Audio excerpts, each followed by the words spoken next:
Welcome, ladies and gentlemen, to the Pro Wrestling Report Prime Time. This is our new version of Prime Time here, supplementing the all-new Prime Time Live podcast, which debuted this past Wednesday night on Blog Talk Radio. What a show it was. Our guests and our weekly guests, Al Snow, ODB, and Robbie E. You can get that right now on Apple Podcasts. We'll get more into what happened on that very, very active show later on. But here on Prime Time this week, I want to get to some of the points we didn't quite get to in that 2-hour extravaganza that was Primetime Live on Wednesday night. And the first is a big story that came out of WWE last week, and we saw it come to fruition this past Tuesday night on SmackDown.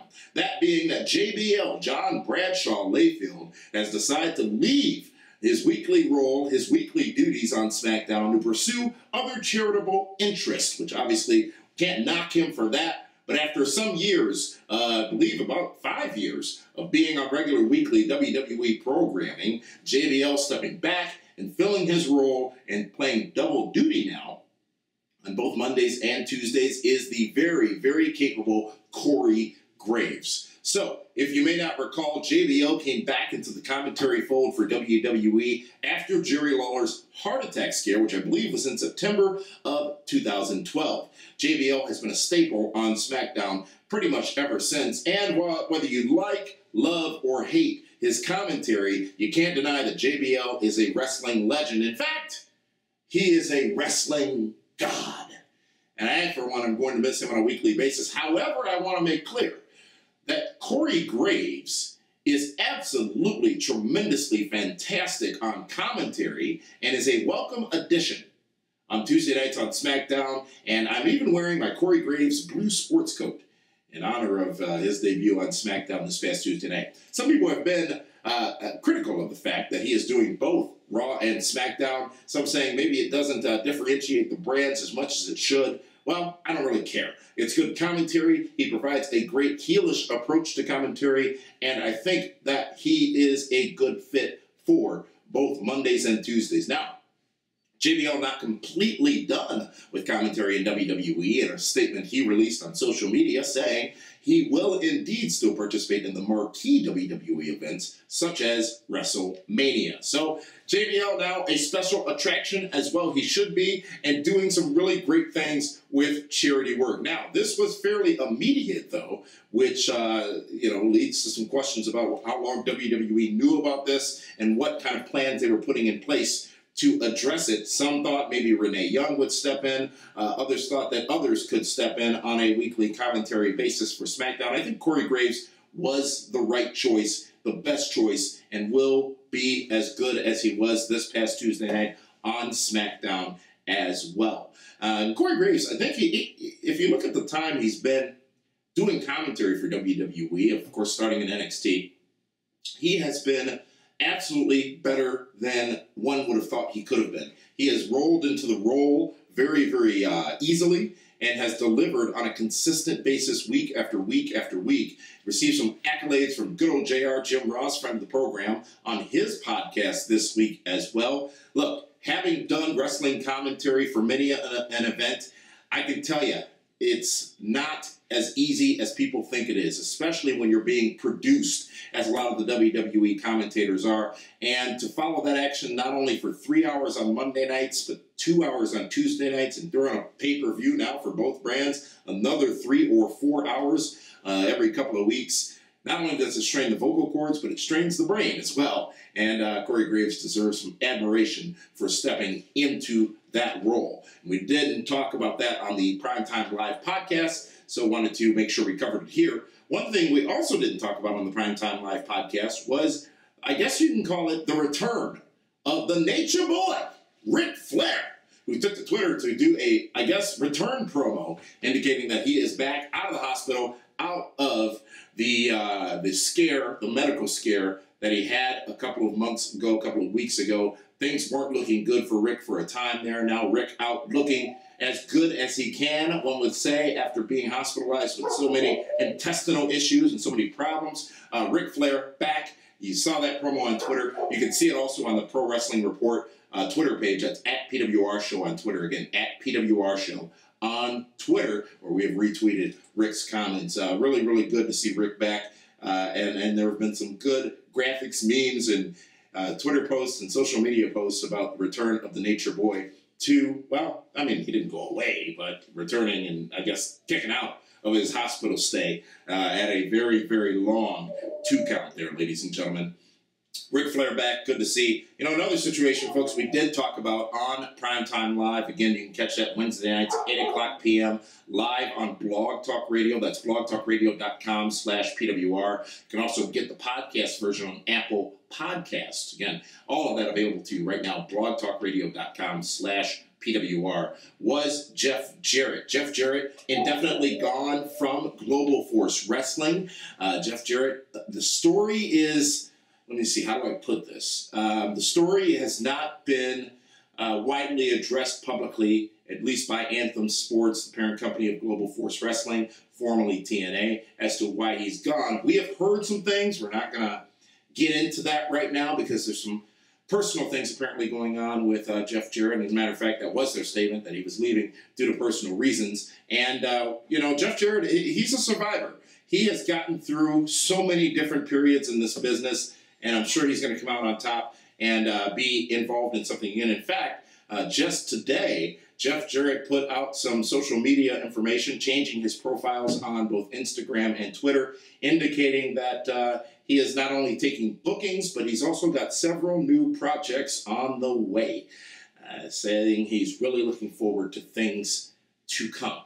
I'm not sure what that could mean or what he could be involved with, but from all this, there is also conversation that Anthem Sports and Entertainment may not be as satisfied as they thought they would be with their acquisition of Impact Wrestling and the investment that they've had to make in the company since. It's interesting that this comes right as Bound for Glory is on our doorsteps, and where last year around this time, remember, they were having some similar challenges. In fact, an active lawsuit from Billy Corrigan, who had invested a good amount of money into the company and did not see the return on that investment as he was promised as well.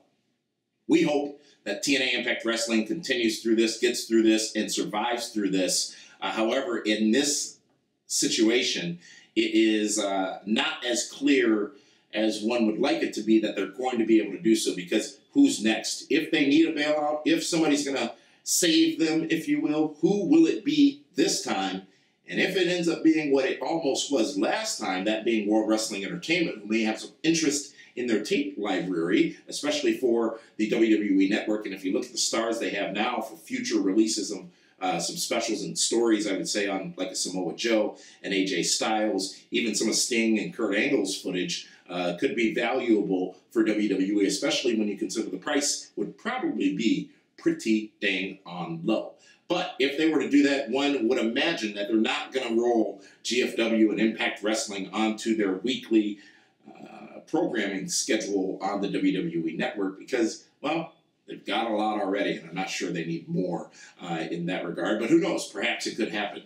We'll continue to cover this story as it develops and as more news comes out in regards to Global Force Wrestling. And let's not forget, folks, for those of you who may be wishing for its demise, which is not us, there are so many great talents there in Impact Wrestling that if the company is not there or does not exist, may not have anywhere else to go as a viable option. We don't want that in the wrestling business because the options are limited at this point.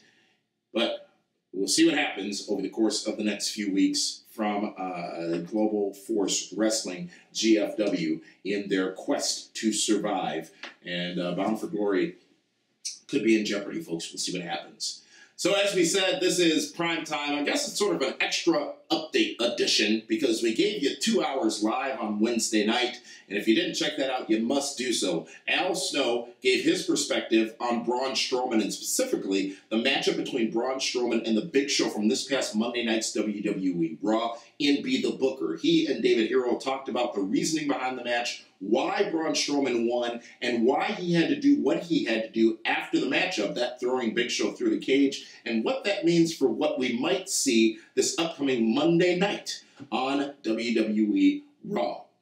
ODB was also our guest in her segment, Hooking Up with ODB. Now, ODB, of course, at the well, at her doorstep is Hurricane Irma, which of course is going to be, unfortunately, a very tragic event. She in Daytona Beach, Florida is ODB. That hurricane now looks like it's going to split right up the middle of the state of Florida. And I want to take this time to send our best wishes and our well wishes to all of those in Florida who are dealing with what will be a very difficult situation over the next few days. Got so many friends down in there in Orlando, Tampa, Miami, and I'm thinking about all of them right now, of course. And let's not forget the wrestling hub of NXT based out of Orlando, Florida, where we've got all those stars living down there as well. This is not going to be a good situation. However, ODB at this point are planning to ride out the storm, see what happens. But in the Primetime Live episode on Wednesday night, she gave us some of her stories of her recent dating escapades, folks.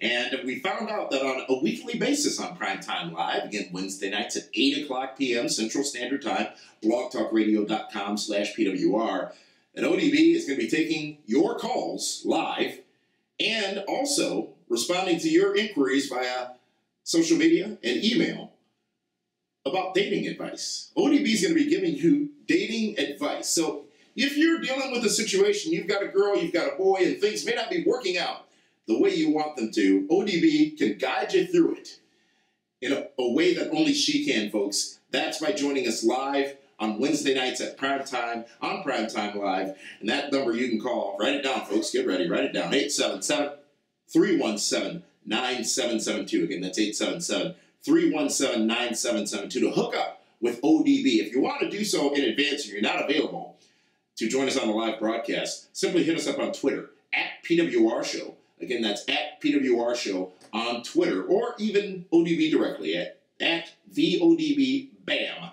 That's the ODB BAM on Twitter. Also, take your emails in advance of the broadcast. You can send those to ODB at PWRshow.com. Again, that's ODB at PWRshow.com. From there, folks, Robbie E. joined us in his weekly Daddy Daycare segment, where he talks about the perils of life raising twin boys. And Robbie's a unique individual, and the fact that he is a father of twins, young Cash and Carter, is going to be a tremendously epic journey to go on a weekly basis with Robbie. Of course, we'll talk a little bit about wrestling as well and what's going on in the world of wrestling. But this week he told us about his weekly video feature on the Muscle and Fitness Magazine website, online, and across their social media channels. It's going to be dropping Monday mornings at 10:30 a.m., where you can get the Dad Bod Destroyer series of videos from Robbie E. Of course, we all know sometimes when those children pop into our lives, our bellies also pop out of our belts. So Robbie E. is going to be giving you some Dad Bod Destroyer tips to ensure that that does not happen to you. And you can also hear his perspective on the world and what's going on in Daddy Daycare every week on Primetime Live. Again, that's Wednesday nights, 8 o'clock p.m., right here on Blog Talk Radio. And who knows, we may share some of those segments with you right here on our YouTube channel as well, and maybe even here on Fight TV, maybe even here on Channel 14 in Milwaukee as well. Now, we did tell you, folks, that with the launch of Primetime Live, that our television product would continue. And as you see, this show here is a testament to that fact. However, what we do plan to do is we're trying to work out a way to integrate some of the features and content from Primetime Live and bring it to you on a weekly basis in video form. To be honest with you, that's been more complex than we have expected it to be, and we're working through those challenges, so we will continue to remain committed to you and bring you these updates as they are necessary, and the only way that you can ensure that you catch all of our content from Primetime Live is to join us live, and you can do so Wednesday nights, 8 o'clock p.m., unless you haven't caught on to that yet. Wednesday nights, 8 o'clock p.m. on Blog Talk Radio. That's blogtalkradio.com/PWR. So, folks, in the meantime and in between time, be sure to follow us on our social media channel at PWR Show, Facebook.com/PWR Show as well, and also each of us, individually on Twitter. Until then, that's been this week's edition of Primetime Television. We'll be back with you Wednesday live, and then another edition of Primetime TV next week. I'm Damian Nelson for the Pro Wrestling Report. Thank you so much for joining us. We'll see you live Wednesday night.